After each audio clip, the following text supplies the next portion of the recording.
Aabot na sa 8,000 individual mula sa 9 na bayan sa Cagayan ang inilikas dahil sa paghagupit ng Bagyong Leon.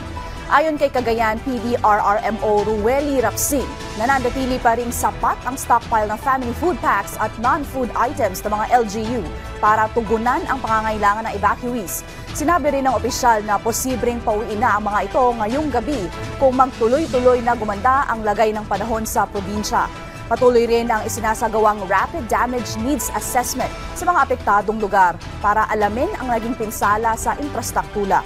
Nananatili namang maayos ang supply ng kuryente at tubig sa lalawigan.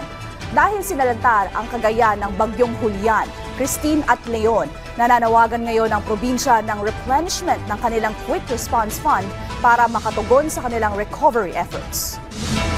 Sa mga kababayan po natin, kung nasa Metro Manila kayo o sa ibang probinsya at maging mga nandito sa lalawigan po ng Cagayan, rest assured po, ang inyo pong local government units, ang provincial government ay nakahanda po sa lahat ng mga pagsubok na dinadanas natin ngayon. Dangan nga lang, yung ating, nung tayo'y nagdeklara under state of calamity nung Bagyong Julian at sinundan ni Bagyong Christine, ang ating Quick Response Fund ay depleted na. On the damages of Bagyong Leon, baka wala na tayong magamit na Quick Response Fund.